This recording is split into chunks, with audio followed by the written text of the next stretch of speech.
Good afternoon, everybody. Last week, President Trump announced that he had a productive call with Vladimir Putin. They scheduled a meeting in Hungary. Since then, he has canceled the meeting and he has imposed sanctions on Russian oil companies. Can you talk about what changed that led to this dramatic shift, or even just what occurred in the last week that got us from point A to point B? Sure. Look, the president has always maintained that he would implement sanctions on Russia when he felt it was appropriate and necessary.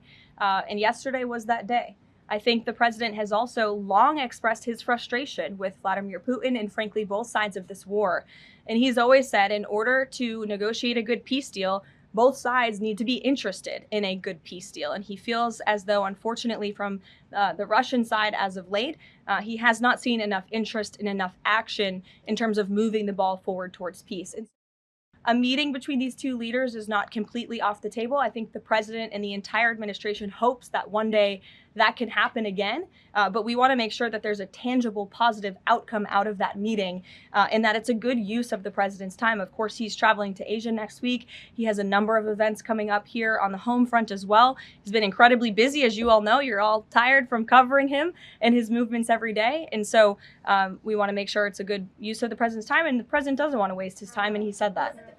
All between the Secretary of State and Lavrov that led President Trump to believe that President Putin or the Russians did not want a peace deal. That was not the sole reason, no. I think the Secretary Rubio felt that was actually a productive call.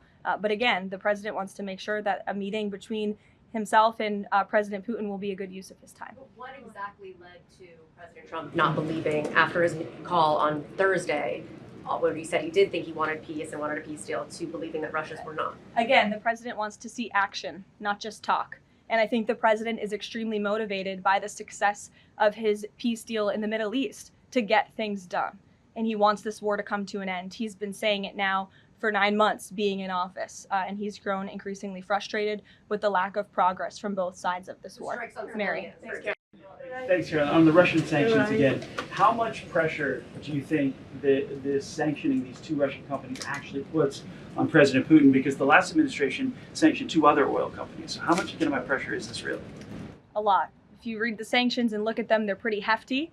And I saw some international news out of China this morning that they're scaling back oil purchases from Russia. We know India has done the same at the request of the president. The president has also pushed European countries, our allies, to please stop their purchases of Russian oil as well. So it's full court press for sure. And we expect that these sanctions are going to do harm, as the Secretary of Treasury said yesterday.